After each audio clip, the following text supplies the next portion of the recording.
नीलकंठ पाठ के प्रश्नोत्तरों को आज करने जा रहे हैं। सभी बच्चे प्रश्नों को ध्यान से सुनेंगे। बहुत ही सरल शब्दों में और कम समय में आपके प्रश्नों के उत्तर यहाँ होंगे। इस पाठ में एक मोर और एक मोरनी थी, तो उसका नाम किस आधार पर रखा गया। पहला प्रश्न है कि मोर मोरनी के नाम किस आधार पर रखे गए। नीलाभ ग्रीवा अर्थात नीली गर्दन के कारण मोर का नाम नीलकंठ रखा गया और मोरनी सदा उसकी छाया के समान उसके साथ साथ रहती थी, इसलिए उसका नाम राधा रखा गया। प्रश्न दूसरा है कि जाली के बड़े घर में पहुंचने पर मोर के बच्चों का स्वागत किस प्रकार हुआ। तो दोनों नवागंतुक मतलब होते हैं जो अभी अभी आए हैं नए नए, पहले से ही उस घर में रहने वाले लोगों में उस प्रकार का कौतूहल जगाया जैसे नववधू जब किसी की शादी होकर आती है तो दुल्हन को देखने के लिए जिस तरह से आस पड़ोस के लोग इकट्ठे होते हैं, वैसे ही उस चिड़ियाघर के सभी जानवर और जो है पक्षी जो मोर मोरनी थे उनको देखने के लिए आए। तो नववधू के आगमन पर परिवार में उत्सुकता और प्रसन्नता होती है। लक्का कबूतर नाचना छोड़कर उनके चारों ओर घूम घूमकर गुटरगू की रागनी अलापने लगा। बड़े खरगोश सभी सभासदों के समान क्रम में बैठकर उनका निरीक्षण करने लगे। यानी कि जो खरगोश होते हैं वो क्रमबद्ध लाइन में बैठकर और जो है मोर मोरनी को देख रहे थे। छोटे खरगोश उनके चारों तरफ उछल कूद मचा रहे थे। तोते एक आंख बंद करके उनका परीक्षण करने लगे।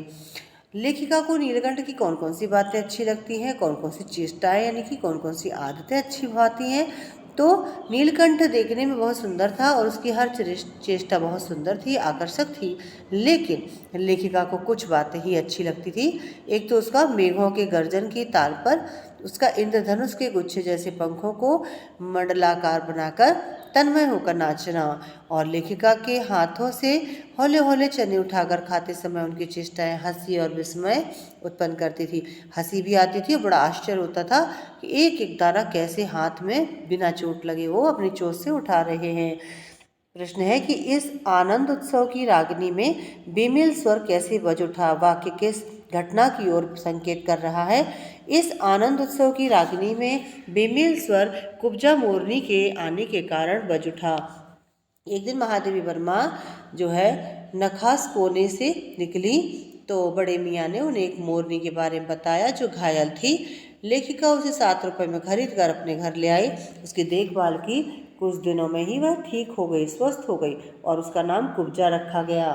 वह स्वास्थ्य जो है उसके ठीक होने पर वह स्वभाव से तो मेल मिलाप वाली न थी, यानी कि वो ईर्ष्यालु प्रकृति के होने के कारण उसका स्वभाव कैसा था, ईर्ष्यालु प्रवृत्ति का, और उसके कारण वह नीलकंठ और राधा को साथ साथ न देख पाती।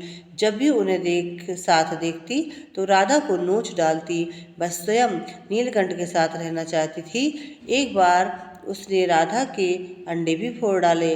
इसी कोलाहल और राधा की दूरी से नीलकंठ को अप्रसन्न कर दिया और बाद में नीलकंठ जो है मर गया।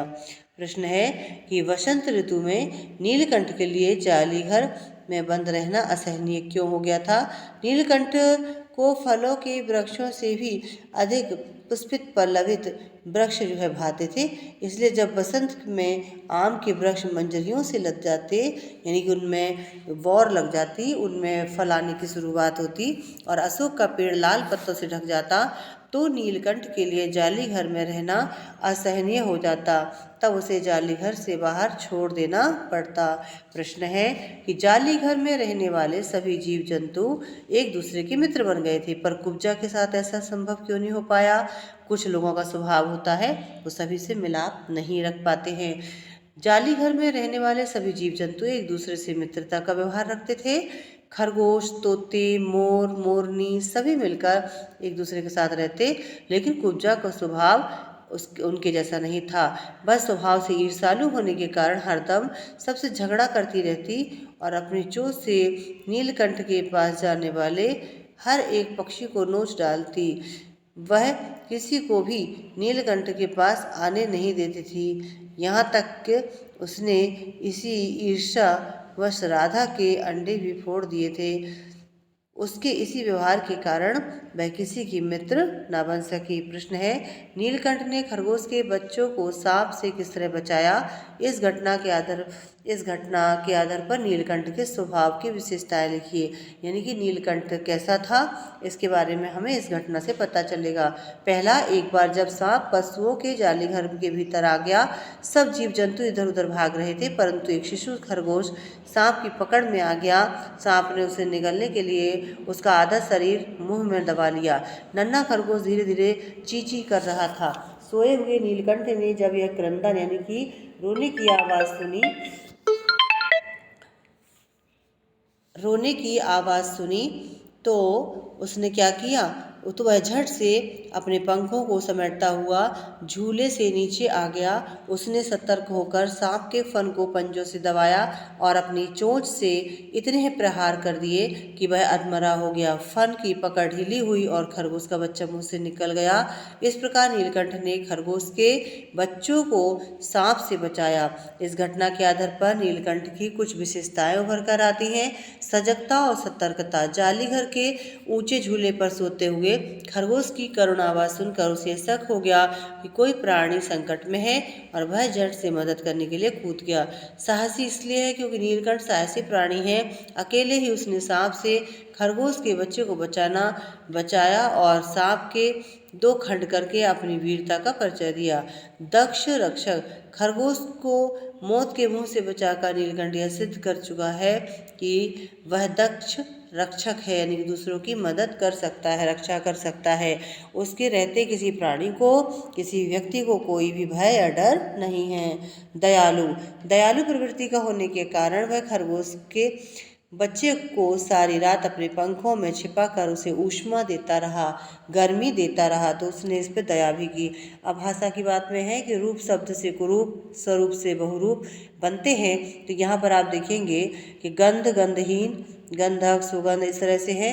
तो आपको उत्तर लिखने हैं। रंग से रंगहीन, बेरंग बेरंग, फल है सफल, कुफल, असफल, ज्ञान से अज्ञान, ज्ञानी, विज्ञान, इस तरह से। संधि भी करना है।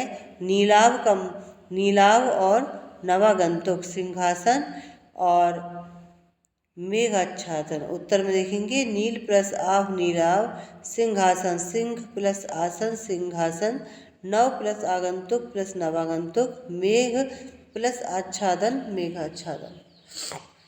तो आप सभी लोग इस पाठ को बहुत ही अच्छे तरीके से करेंगे। मुझे उम्मीद है कि कम शब्दों में, सरल शब्दों में आपको ये पाठ आराम से समझ में आ जाएगा।